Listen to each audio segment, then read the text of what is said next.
नमस्कार। भूगोल विषय के इस लेक्चर में आपका स्वागत है। आज हमारी चर्चा का मुख्य विषय है भारत के भूगोल के अंतर्गत भारत की मिट्टियां। तो आज हम मृदा की चर्चा करेंगे। आज हम सॉइल से संबंधित सारी चर्चा करेंगे और इसके अतिरिक्त हम कुछ अन्य बातों की भी, जैसे फॉरेस्ट हो गए, वन हो गए, इनकी भी चर्चा करेंगे। तो जैसा कि आप जानते हैं, प्राकृतिक संसाधन का एक महत्वपूर्ण भाग होती है मृदा। तो इसलिए मृदा का अध्ययन आवश्यक होता है, क्योंकि यह अर्थव्यवस्था के लिए एक प्रेरक का काम करती है, एक महत्वपूर्ण तत्व का काम करती है। तो सबसे पहले हमारे लिए क्या महत्वपूर्ण है कि आखिर मृदा की हमें परिभाषा पता होनी चाहिए। मृदा होती क्या है? आप देखते हैं कि जमीन के ऊपरी स्तर जो होता है, अगर हम अपने स्थलमंडल देखें तो स्थलमंडल की सबसे ऊपरी परत में मृदा पाई जाती है। ये 3 स्तर होते हैं स्थलमंडल के, जिसमें होता है सबसे स्थलमंडली होता है, फिर इसके बाद मेंटल होता है, फिर इसके बाद में कोर होता है। तो सबसे ऊपरी भाग में मृदा पाई जाती है। हम जानते हैं इसके कई सारे संस्तर होते हैं, का, खा, गा, ABC, बहुत सारे संस्तर, इन पर बाद में बात करेंगे। तो मृदा की एक बेसिक परिभाषा हम पहले डिस्कस कर लेते हैं। मृदा क्या है? तो मृदा सेल, मलबा और सेल की जो अपक्षय होता है, सेल का अपर्दन होता है, अपक्षय होता है। तो इससे समय के साथ क्या होती है, छोटे छोटे भाग होते जाते हैं सेल के, और जब इनमें जैविक तत्व मिश्रित हो जाते हैं, जैविक तत्व जैसे क्या हो गए, जैसे सपोज कीजिए कोई कार्बनिक तत्व है, कोई पेड़ पौधे जमीन के अंदर दब जाते हैं, कुछ पशु जब दब जाते हैं, पशु दब जाते हैं जमीन के अंदर, तो कुछ समय के बाद क्या होता है, ये सेल मृदा के साथ घुल मिल जाते हैं। ये सेल अपक्षय और जैविक तत्व घुल मिल जाते हैं। इससे क्या होता है, इससे मृदा की परतें तैयार होती हैं। ये कई हजारों साल में होने वाली प्रक्रिया है, कोई जल्दी भी ये प्रक्रिया नहीं होती है। तो इस तरीके से आप देखेंगे तो सेल अपक्षय और जैविक तत्वों के मिश्रण से मृदा का निर्माण होता है। तो मृदा की बेसिक परिभाषा है। कहीं कहीं पर क्या होता है, सिर्फ सेल अपक्षय होता है, जैविक तत्व नहीं मिल पाते हैं। तो ऐसे में क्या होता, ऐसे में मृदा तो बनती है लेकिन वो अनउपजाऊ मृदा होती है, बहुत ज्यादा अनउपजाऊ। तो जैविक तत्वों का मिश्रण होना आवश्यक होता है, तभी जाके मृदा का निर्माण होता है। कई हजारों सालों में, कई लाखों सालों में मृदा की कुछ सेंटीमीटर चौड़ी परत का निर्माण हो पाता है। तो ये आप याद रखिएगा, मृदा की महत्वपूर्ण परिभाषा थी, कई सारे एग्जाम में पूछी भी जाती है, तो आपको याद होनी चाहिए। तो मृदा के कुछ वर्गीकरण पे भी बात करेंगे, क्योंकि मृदा कई प्रकार की पाई जाती है हमारे देश में। तो आप देखेंगे कि मृदा का वर्गीकरण आजकल कई आधारों पर होता है, काली मिट्टी, जलोढ़ मिट्टी और भी बहुत सारी, लेकिन ये हमेशा से नहीं होता था ऐसा। प्राचीन काल में मृदा को सिर्फ 2 भागों में बांटा जाता था, या तो उपजाऊ मृदा होती थी या अनुपजाऊ मृदा होती थी, यानी उपजाऊ और अनुपजाऊ भूमि के रूप में बांटा जाता था। इसके बाद 16वीं सदी में जब प्रबोधन का काल आया, तो इसमें मृदा का वर्गीकरण कुछ और दशाओं के आधार पर होने लगा, जैसे कि उनका गठन, रंग, भूमि की ढाल कैसी है भूमि की, इसमें नमी कैसी है, इन सब आधारों पर इसका गठन होने इन सब आधारों पर इसका वर्गीकरण होने लगा। इसके अलावा कुछ और वर्गीकरण होने लगे, बलुई मृदा, इसमें पांश मृदा, इस तरीके से कुछ और भी वर्गीकरण आगे चल के। फिर इसी के साथ आप देखेंगे स्वतंत्रता प्राप्ति के बाद, जब हमें स्वतंत्रता मिल गई, तो इसके बाद मृदा के वैज्ञानिक सर्वेक्षण किए गए, और इसी क्रम में 1956 में भारत का मृदा सर्वेक्षण विभाग की शुरुआत की गई। भारत में मृदा सर्वेक्षण विभाग की शुरुआत की गई, विभाग 1956 में। इसने मृदा के काफी व्यापक अध्ययन किया। इसने दामोदर घाटी जैसे कुछ चुने हुए क्षेत्रों में मृदा के व्यापक अध्ययन भी किए, और इसके बाद भारतीय कृषि अनुसंधान परिषद, जिसको ICAR कहा जाता है, जब हम स्टैटिक जीके पढ़ेंगे तब ICAR के बारे में विस्तार से पढ़ेंगे। ICAR यानी भारतीय कृषि अनुसंधान परिषद। तो इसके तत्वाधान में, इसके दिल्ली में ही मुख्य कार्यालय है, इसके तत्वाधान में राष्ट्रीय मृदा सर्वेक्षण ब्यूरो की स्थापना की गई। मृदा सर्वेक्षण ब्यूरो की स्थापना की।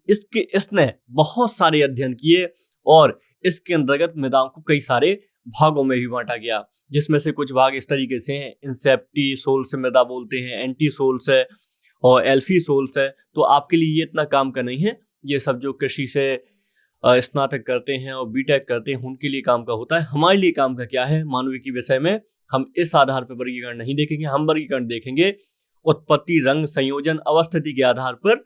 जैसे भारत में कौन सी मिट्टी कहाँ पाई जाती है, इस आधार पर वर्गीकरण देखेंगे। और अगर इसी आधार की हम बात करें तो भारत में कुछ मिट्टियां पाई जाती हैं जिसमें जलोढ़ मिट्टी, जलोढ़ एक प्रमुख मिट्टी है। जलोढ़ के अलावा दूसरी मिट्टी है काली मिट्टी, काली मृदा। तीसरी है लाल एवं पीली मृदा, लाल पीली मिट्टी। चौथी हो जाएगी लैटेराइट। पांचवी हो जाएगी शुष्क मृदा और छठी हो जाएगी लवण मृदाएं, या फिर लवण मृदाएं का मतलब जो लवणीय मृदाएं हो जाती हैं। और इसमें पीटमय मृदाएं भी हो जाएंगी, पीटमय।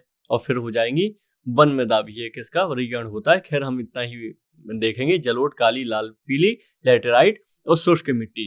तो ये भारत में बेसिकली मिट्टियां हैं जो भारत के विभिन्न भागों में पाई जाती हैं। अगर हम मैप की बात करें तो आप देखेंगे, आइए थोड़ा सा मैप देख लेते हैं इसका, ताकि हमको बेहतर समझ हो जाए, हम समझ पाए कि आखिर भारत में मृदाएं किस तरीके से पाई जाती हैं। तो ये भारत का हमने एक रॉ मैप बनाया हुआ है।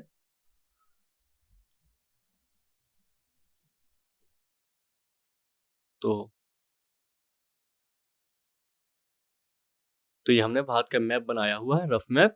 अब इसमें हम देखेंगे कि भारत में आखिर कौन सी मृदाएं किस तरीके से पाई जाती हैं। इसमें एक वन मृदा भी हम लिख लेते हैं, ठीक है। अभी हम एक एक पे सब पे बात करेंगे। तो आप देखेंगे सबसे पहले हम जम्मू कश्मीर से शुरुआत करेंगे। तो यहाँ आपको वन मृदा देखने को मिलेगी। कौन सी? वन मृदा देखने मिलेगी या सातवां प्रकार देखने को मिलेगा।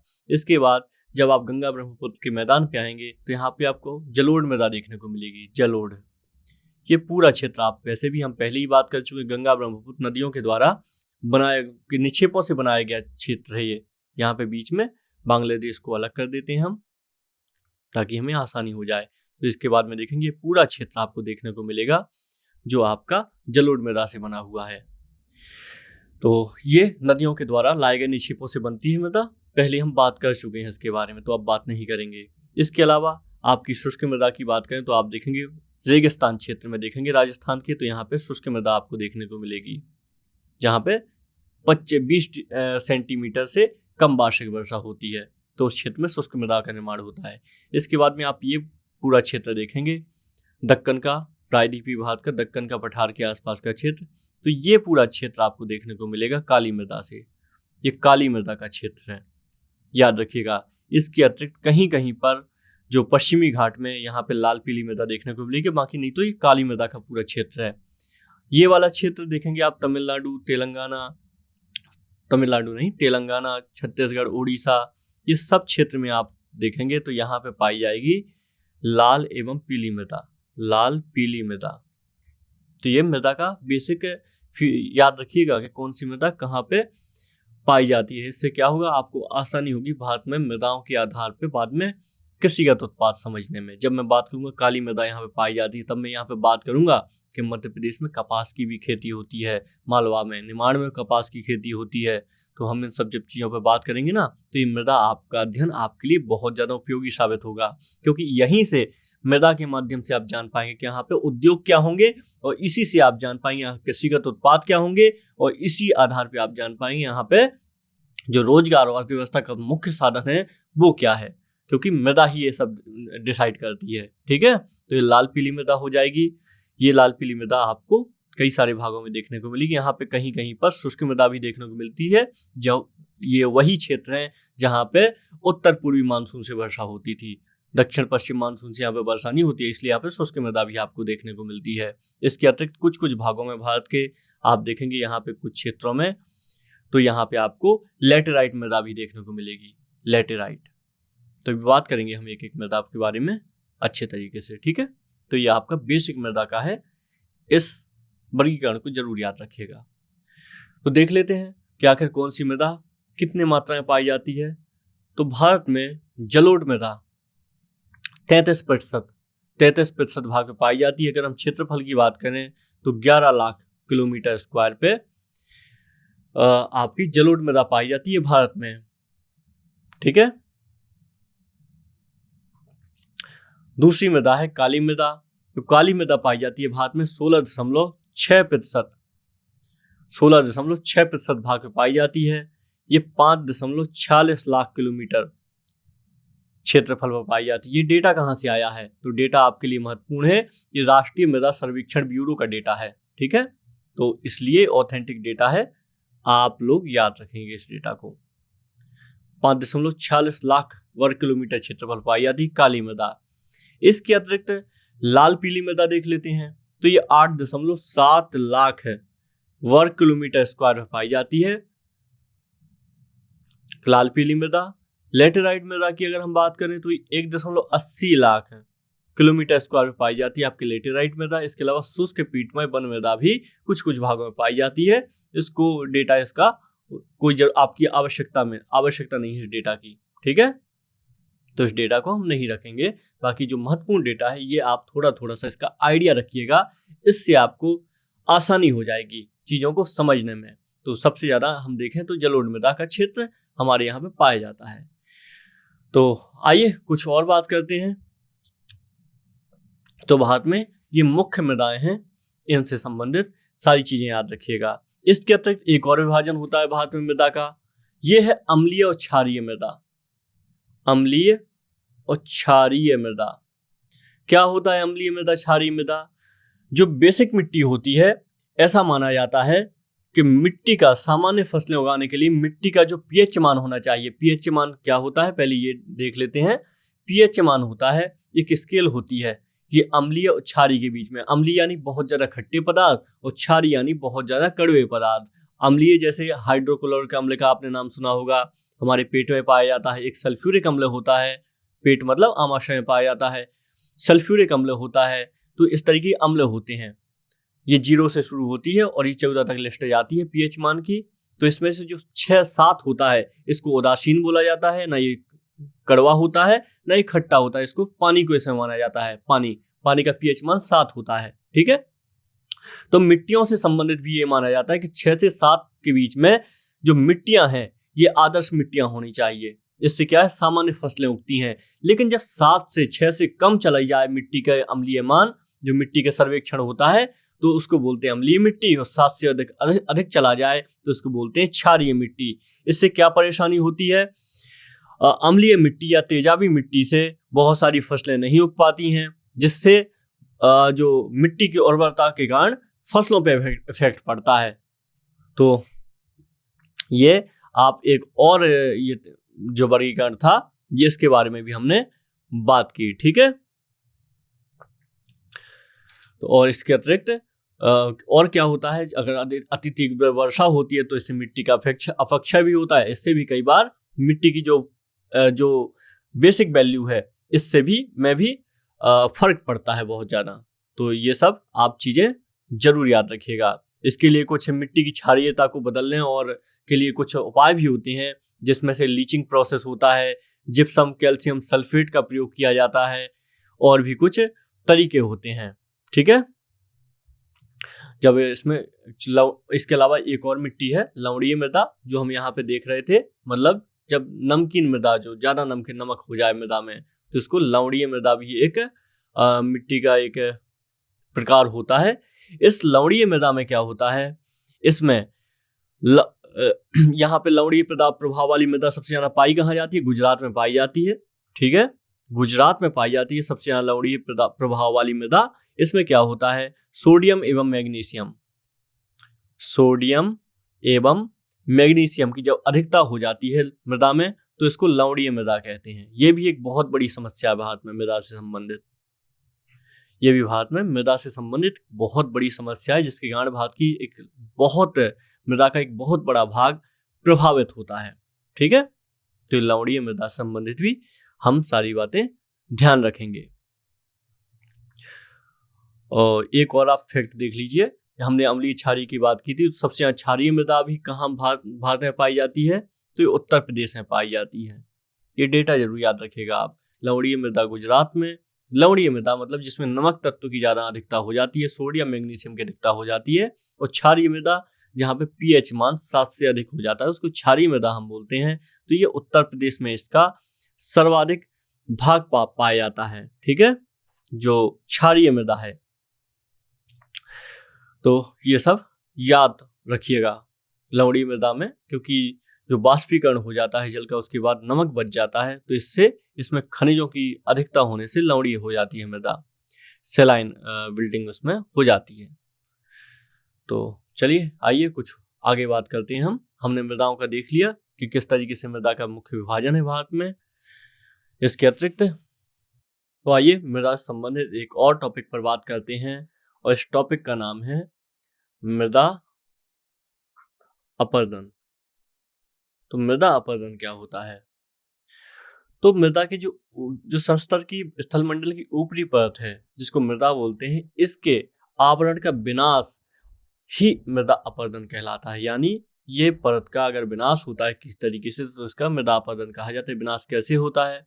तो आप एज्यूम कीजिए कि जैसे मृदा है, अगर इस पे बहुत ज़्यादा तेज बारिश हो रही है, जल बह रहा है, इसके अलावा कुछ अन्य तत्व भी हो रहे हैं जिनके आधार पर मृदा समाप्त हो रही है किसी परत से, किसी जगह से, तो इसको मृदा अपरदन कहा जाता है।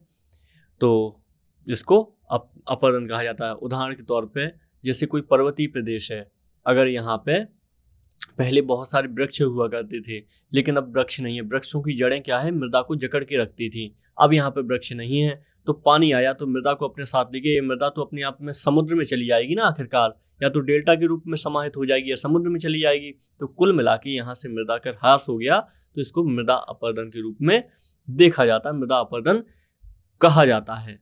तो इसके लिए कई सारे कारक जिम्मेदार होते हैं, मानवीय कारक भी होते हैं, प्राकृतिक कारक भी होते हैं, लेकिन अभी वर्तमान दृष्टि से देखा जाए तो मानवीय कारक ज़्यादा महत्वपूर्ण है, क्योंकि बहुत तेजी से वनों का ह्रास हुआ है।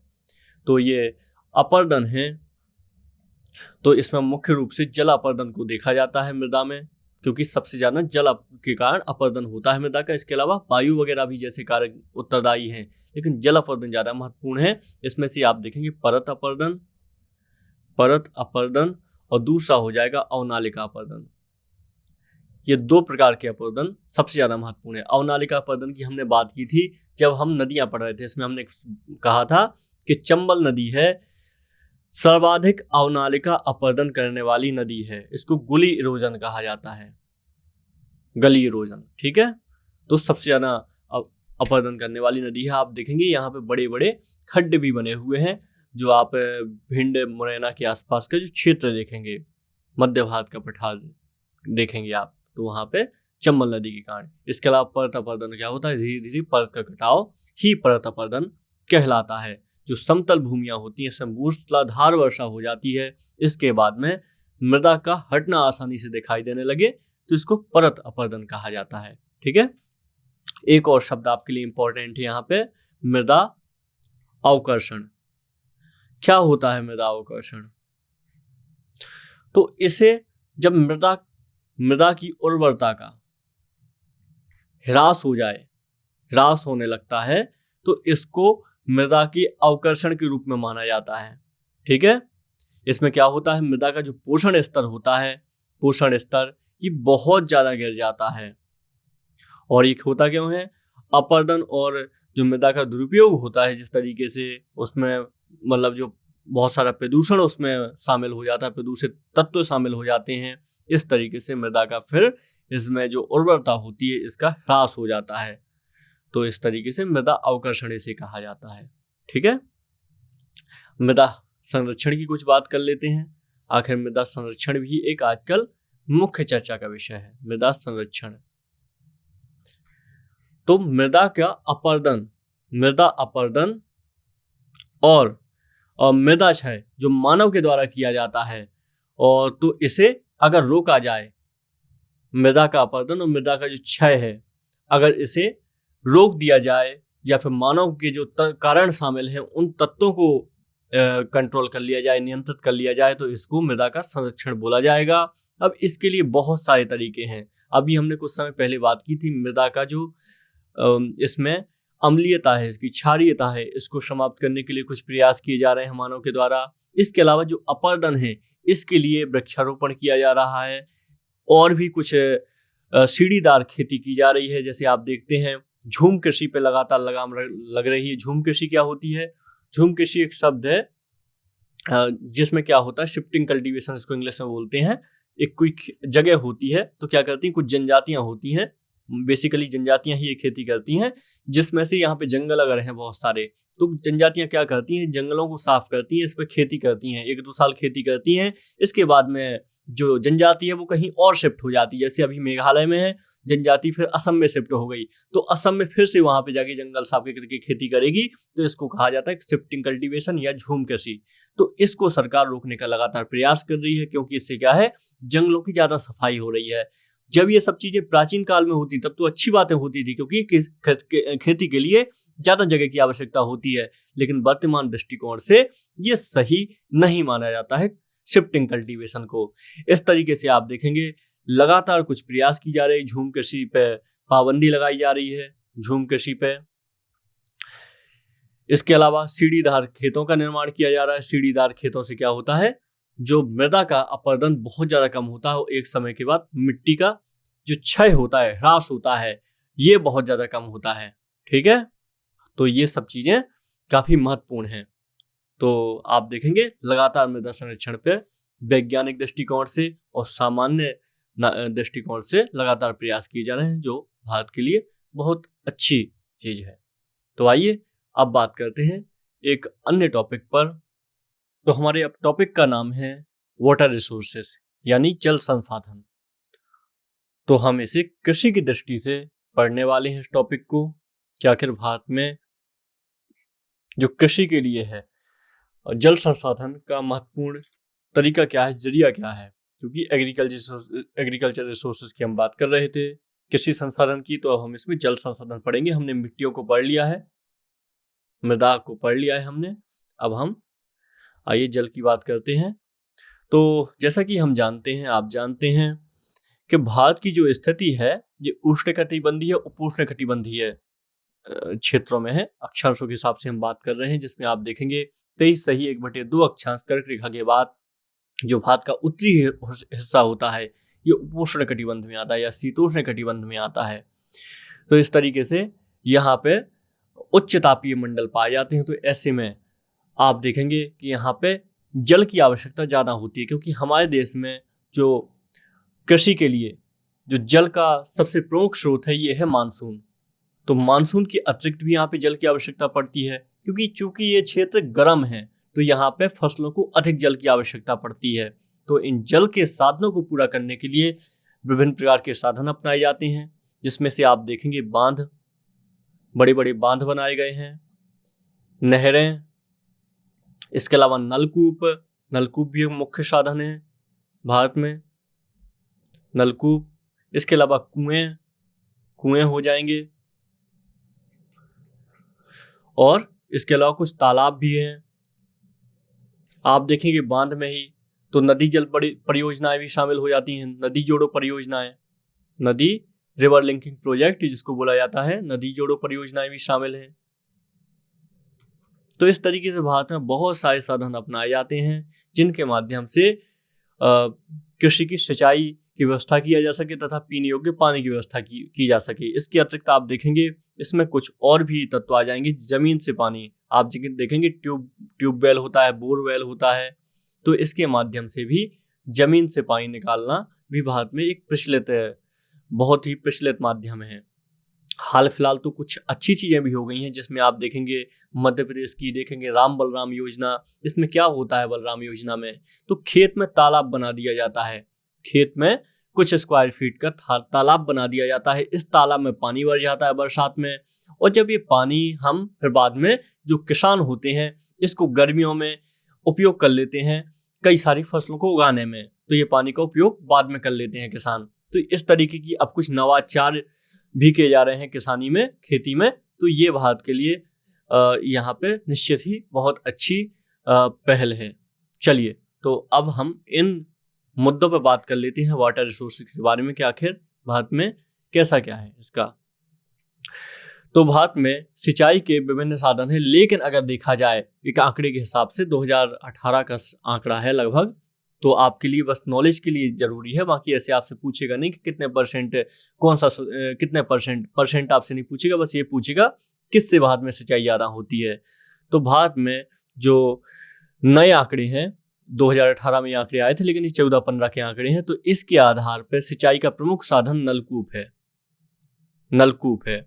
इसका शुद्ध सिंचित क्षेत्र की अगर बात की जाए तो 46.2% का योगदान है, यानी नलकूप ही भारत में सबसे बड़ा सिंचाई का साधन है।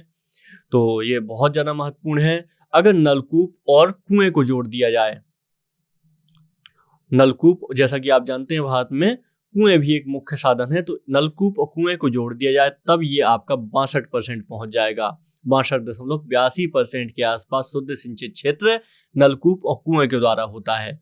ठीक है, तो ये आप याद रखिएगा। इसके अलावा नहर भी एक प्रमुख साधन है। हमने बात की थी इंदिरा गांधी नहर की जब हम राजस्थान की बात कर रहे थे। तो नहर भारत में पूरे भारत में पाई जाती हैं, और इनका बिछाया ही इन्हें इसलिए गया है ताकि इनको बनाया ही इसलिए गया है ताकि खेती किसानी में खेती में आसानी हो सके, कृषि को बढ़ावा मिल सके। तो हम देखेंगे कि नहरों के द्वारा जो सिंचाई की है तो ये लगभग 23% होती है।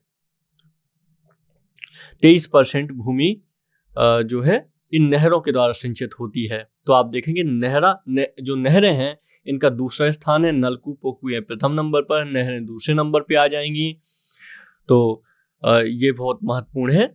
इसके अलावा आप देखेंगे फिर अन्य साधनों में 11% योगदान होगा, जिसमें आपके बहुत सारे साधन हो जाएंगे, जिसमें हम देखेंगे लोग नदियों से पानी लेते हैं और तालाबों से लेते हैं पानी, खेत में तालाब योजना, इन सब माध्यमों से 11% के आसपास लोग सिंचाई कर पाते हैं। तो ये एक बहुत छोटा सा ये डेटा था। ठीक है, तो ये आप लोग याद रखिएगा।